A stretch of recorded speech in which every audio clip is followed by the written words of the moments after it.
Gwen. Hello, everyone. I'm Dr. Kathy Martin of the Listiwish Mi'kmaq Nation, and I'm a professional educator, consultant, and recently published author. I'm also a First Nation politician with interest in both local and national politics, and I'm a Listiwish Mi'kmaq woman. I'm a mother and a grandmother within the Listiwish Mi'kmaq Nation. And the purpose of my presentation here today is to talk to you about value systems. And I'll be doing so in a two-part video series of value systems and understanding value systems for better relationships. So today I'm doing part one of the two-part series, and part one is understanding cultural value systems for better professional relationships. Now, the value systems that I'll be talking about are the underlying theory of my recently published book, Strengthening Canadian Indigenous Relations and Decision-Making Processes. And the two value systems that I'm going to be talking about today are one, the holistic cultural value system, and the hierarchical cultural value systems. The book itself is just a professional development tool designed to help administrators make better decisions. And when I talk about administrators, I'm talking about Indigenous leaderships, our chiefs and councils, our Indigenous leaders, as well as federal, provincial, territorial, and municipal leaders, as well as leaders for not-for-profit organizations or any institutions that interact with First Nation people or Indigenous people. The rationale for contrasting the two value systems is to give a better understanding why sometimes tensions and discontent exist with working relationships amongst the groups that we talked about, because they would stem from different inherent cultural value systems. So that being said, my presentation today is intended to be non-judgmental. I've presented this often, and I'm told that when I present, sometimes my intonation goes up or my passion is evident when I talk about holistic cultural value systems. Well, it's not my intent to be biased, so I apologize if I show a little more enthusiasm if I talk about one cultural value system over the other, because in reality, cultural value systems are equitable. They're just different. So let me start by explaining what exactly is a value system. Well, a value system is a set of standards set by a group to evaluate the actions and situations of others. And it's based on the core principles and the core beliefs that we have as individuals within that group. And value systems in general, they're neither inferior nor superior to the other. They're just different. Different people have different values. Different groups of people have different values. So the value itself is neither superior nor inferior. Again, when I talk about value systems in this presentation and value systems in general, in the modern era, you're going to get no absolute value systems. You're going to get no idealistic value systems. They don't exist. So when I talk about the value systems of holistic cultural values or hierarchical cultural values, I'm talking about the predominant culture, the predominant values that exist in the culture that are evident. So there's no absolute. So you can't say someone is totally a holistic cultural believer or someone is totally a hierarchical cultural believer. There are some overlaps in that. So when we're talking about values, we talk about where did they come from? Where do our values evolve from? Well, values begin the moment you enter the earth, the moment you are born, and they evolve from our basic needs of acceptance. That's where our value systems evolve from.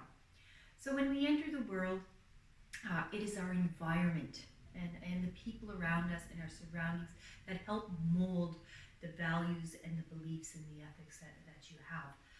So I'm going to talk about holistic cultures. So in holistic cultures, when a person is born, acceptance is automatically granted to you upon birth. Okay, it's granted not only by your family, because everyone accepts, I shouldn't say everyone, but the majority of people will are accepted upon birth by their families and their immediate surroundings. But in holistic cultures, you're accepted by the community when you're born. A lot of Indigenous cultures uh, have celebrations of this unique person that has come to join us and to have a purpose, to have a role in our society. So not only are you celebrated at birth, but you're valued for your uniqueness, and it continues on through the lifespan. And being part of inclusiveness in the group with holistic cultures, you're also given responsibilities. You know that you are responsible to be an effective member of that holistic culture. So your contributions matter. They're necessary and they matter as part of the whole tribe. So later on, we'll talk about how the decisions you make or not make will affect everyone, not just yourself. So you're accepted regardless of your chosen career path, regardless of your oddities, regardless of your starlights, whatever you have, you're accepted as just one of the tribe, one of the family. In holistic cultures, people are included in the processes of decision making, especially that affects the sustainability of the whole group. So everyone's voice is heard, everyone's voice matters. And you see remnants of that in modern day issues that occur where some Indigenous or holistic groups feel that they have been omitted. You see them heavily advocate our voices need to be heard. This stems from a value, a core value that holistic cultural value systems include. So some of the values that are in the holistic culture that needs to be maintained and practiced include trust, honesty, love, respect, humility, and there are others, and you often see them when you walk into an Indigenous organization or another organization that practices holistic cultural beliefs. You'll see them on the walls and everywhere, and they're not just buzzwords. They're actually ways of life that are practiced, yes, even in our modern day society.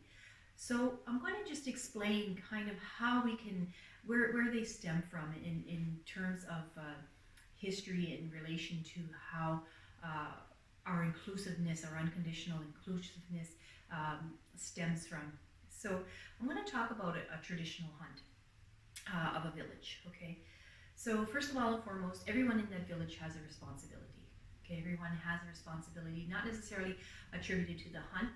There are people that go out to hunt. There are people that prepare the food. There are people that prepare the hide after. There's artisans that use craft. They use all pieces of the hunt. There's people that bless. There's all kinds of people. There's elders and leaders that emerge and decide the distribution of the hunt. How much each person, family is going to get depending on their need, who's going to get the hide depending on their need. So all these people are involved. But regardless of your involvement, everybody will eat. Everyone in that community will eat. They're in a holistic value system. Everyone has each other's back. And you can see these types of behaviors as well in team sports and in military, where you're all going for the greater good. You all have the common goal. So it's very inclusive in this holistic cultural value system. So that being said, when I advocate for these values of trust, honesty, love, respect, humility, I'm not by no means saying that we should all go back to the dark ages and we should all practice our lifestyles this way. No, we still do our traditional ceremonial hunts and do distributions and things like that, but we live in a modern day society. What I'm talking about is we could take these core values and use them in our intergovernmental relations, in our bureaucracies, and in how we conduct business. So I'll get into that mostly in part 2 segment of this video series. So let me talk about hierarchical culture value systems. So, in hierarchical cultures, of course, you're accepted at birth by your family and your immediate surroundings. But when we start to branch off into the larger community, uh, your acceptance is obtained and maintained through merit. You immediately have to fit into categories. You have to fit a certain criteria to enter into daycare, preschool. You have certain criteria you have to do to fit into sports or whatever area of interest that you would like to fit into. You always have to fit a certain criteria, and you always have to strive for the next step to progress in the category that you have chosen to be part of. So the level of acceptance is different. Like I said, it's not one is better than the other, it's just different. Hierarchical, your need for acceptance is earned.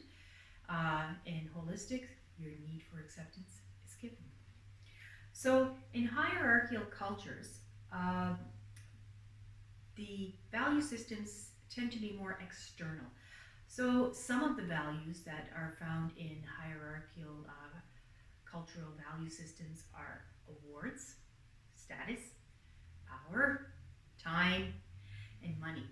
So I will discuss those further. When we talk about discussions that are held within a society that values hierarchical cultural beliefs, when decisions are being made for the betterment of the community, those that are making the decisions have earned the right to do so. So it's not everybody per se that's included in the decision-making processes. There's that level of merit that has been earned and being privileged to make these decisions. And that is really different than a holistic value system where in decision-making everyone has their input. That doesn't mean that everyone is listened, that you're following the direction of everyone. It just means that everyone was heard, everyone was listened to, and everyone was honestly considered. So hierarchical value systems are eminent in societies that evolve around business and commerce and government. Chains of command are in order, and skills must be proven before you're given consideration for whatever it is that you're striving to get. Deadlines are key in hierarchical value systems because deadlines determine the end result. They determine whether there's been progress, production, or profit. So there's always an ultimate goal, and timelines and deadlines. Time is very valuable in a hierarchical value system. Also, in a hierarchical cultural value system, competition and secrecy are needed to employ strategies to succeed. So, of course, when you're working in business and that you have a common goal, but there's also this element of competitiveness because you want also the recognition, you want the awards that come with your ideas and things like that. So there's this competition and a little bit of secrecy that's happening when you're trying to make decisions for the betterment of all. So I'm going to give a brief summary of holistic and hierarchical practices using a contrast, and I'm just taking page 19 from my published book here because it's outlined on one sheet, so I don't have to be flipping pages. So within a holistic culture, it's basically based on internal values. So your rewards are coming from within. So it's based on internal values of love, trust, honesty, respect, humility. Hierarchical, they're based more external, such as awards, status, power, money. So there's a difference there. In holistic cultural value systems, they're very inclusive. Everyone is respected equally, regardless of their way of life, their illnesses, their social contribution. They're respected as a person of that community, just equally. Hierarchical, it's exclusive, it's based on respect is earned, and it's based on merit in selected categories. So, in holistic, when we talk about decisions and discussions, in holistic cultures, it's not shouldn't say not. It's very common in Indigenous cultures, and not just in Canada and North America, but also in Africa and Australia and South America as well, to have what is known as the talking circles, where decisions are made that affect the community, the group, and we have large talking circles where everyone has a voice, whether they're a 7-year-old child or a 93-year-old elder, and anywhere in between. Regardless, everyone who wants to have part of that discussion will be heard in that discussion, because the decisions will inevitably affect them. So there's this openness to discuss the greater good. So they come with ideas, and they're all talking with the common good. So it really doesn't matter who says the ideas, whatever, because everything is considered. And when something is decided, everyone feels that they've been heard. They tend to usually agree with it through consensus, or at least an acceptance of, okay, it's not really what I want, but I can live with that. In terms of hierarchical, there's strategy involved in these discussions. There's a lot of people that come to the table with knowledge, but they're not so open to share it. There's a level of secrecy. They play with their cards close to their chest. When they do divulge information, it's wanted. They really want the recognition for that. Like, it was my idea. I'm the one contributing to this sort of thing. So there is an element of self-gain there. So when we're talking about, go back to the holistic, when you're talking about lifestyle in there and the cultural values, we're talking about a sense of safety. You trust that others have your back, and I talked about that in the hunt. Well, it's also trust in the environment, in the community. You're expected that you're part of the group, that people are going to stand up for you, people are going to do what's best for you, because it's the right thing to do. If that's the case, and if it's not, you typically understand why, because some sort of discussion and consensus occurred. So in terms of working in an office setting, you trust that your office workers in a holistic cultural belief system, value system, you trust that your co-workers have your back, and that things will go according to what is needed. In hierarchical systems, there seems to be a constant stress or a suspicion. Again, people holding their cards close to their chests, watching their back, doing things exactly according to policy, procedure, every person for themselves. Everyone wants to climb that hierarchical ladder. Everyone wants the recognition. Everyone wants the benefits that come with greater success in the hierarchical world. So then we come back. I'll come back and I'll talk about accountability. And when I talk about accountability, I'm talking about the value of honesty for holistic values systems. And lack of accountability in a holistic cultural value system usually results in negative consequences for everyone. So therefore, you are really responsible for what you do. And in terms of, I'll go back to the hunt, if you did not do your part well, if you did not cook well enough, or you didn't prepare well enough, not only do you suffer, the entire community suffers. So it's really a lot of element of responsibility and accountability on you. So you really have to be honest in doing what you say you can do. This is in comparison to lack of accountability when it occurs in a hierarchical value system. So lack of accountability in a hierarchical system, you mainly hurt yourself. You may hurt the business, you may hurt the profit, you may hurt the surroundings, but it's mainly hurting yourself. You didn't do something, there will be consequences pertaining to you in particular, as opposed to everyone.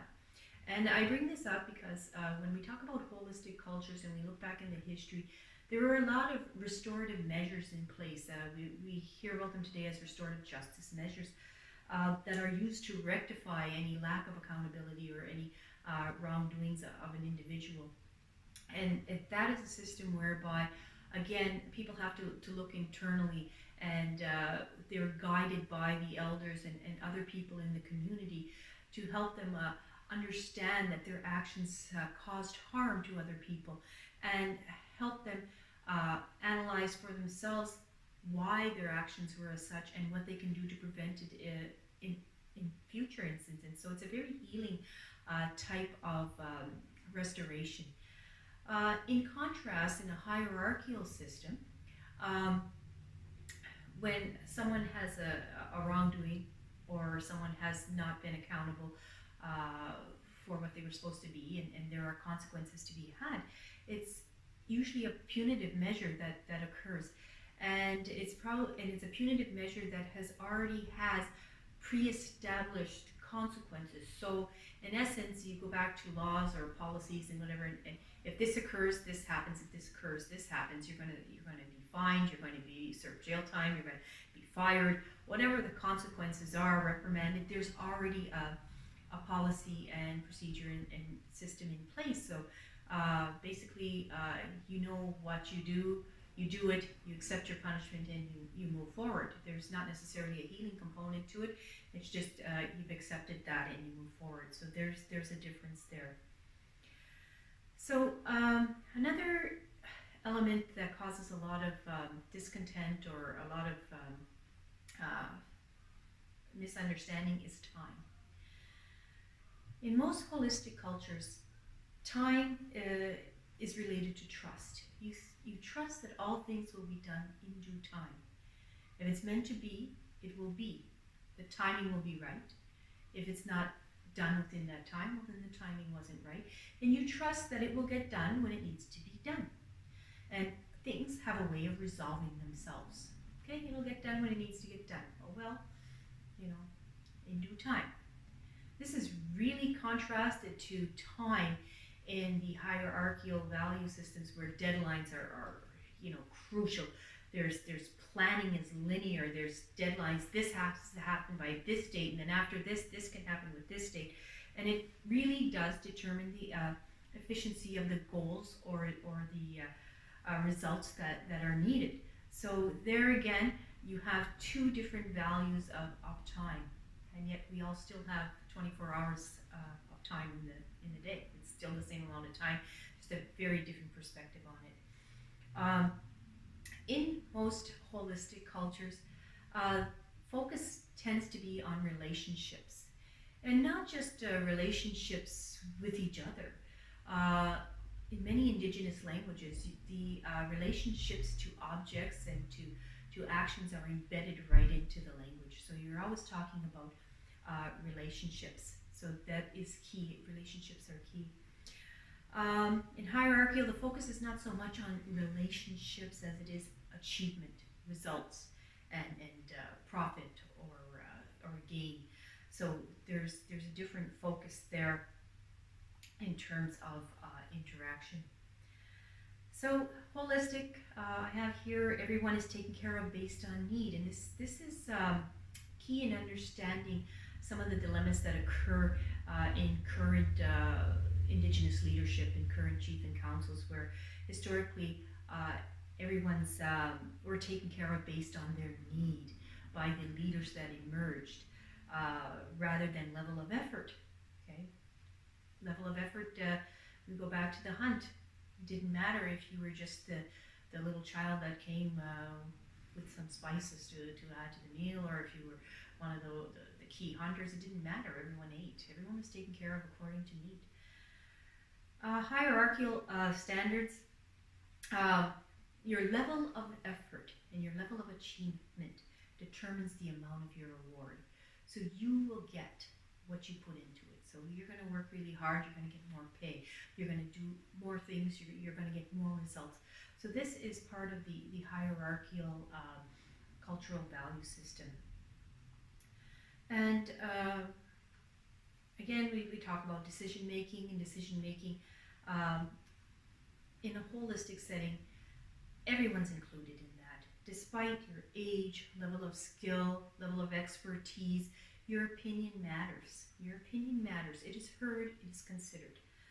Again, hierarchical. Um, Decisions are made affecting the group are usually made by people that have earned the merit to make those decisions. So they have proven one way or the other that they are the ones that are worthy to have the input into that. So, and in the decision-making processes, in holistic, consensus is usually sought, and in hierarchical, majority prevails. And so that's just a summary. And again, I'm going to reiterate that there are no absolutes. There's no absolutes or idealistics. You will have some overlap of the value systems, but I talk more importantly about the predominance of a certain cultural value system. So why is it important to understand these differences? So first of all, in Canada, we have nations within a nation. We have distinction-based nations within the nation of Canada. We have our Métis, we have our Inuit, and we have our First Nation, First Peoples of this country. So we have independent nations that are within nations. And First Nation leaders, Indigenous leaders, I should say, have an innate holistic values that they bring to the table with them.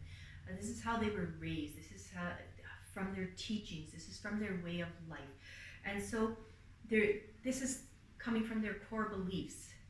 Yet we're operating in a system that is governmental, with other communities, with hierarchical values. So we have one core set of values operating in systems that were designed by people with another core set of values. So there's always this constant friction within the individual, within the communities, and this is how it should be, this is what we expect, but this is what is, and this is why we have to do things. So in order to better understand the differences, we have to better understand where they're coming from.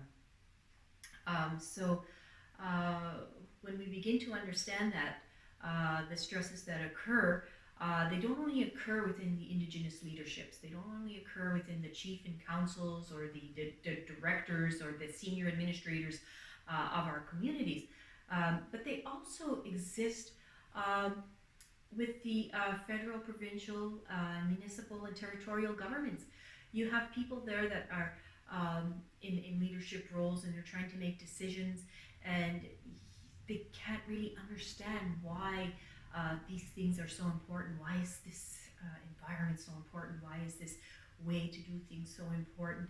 And they do make very strong efforts and good efforts to accommodate for that, but don't fully understand where they're coming from. And this is just not for governments. It's also for non-for-profit government organizations that advocate or make rules and policies for Indigenous peoples. There's many of those organizations that exist within Canada today, and now and even some educational institutions, any institution that interacts with Indigenous populations that are non-Indigenous need to understand these value systems. And even if they are Indigenous themselves, they need to understand, okay, this is why I have difficulty with this, and this is why it's difficult to do that, because you have to really understand the core value systems that underlie the decision-making processes.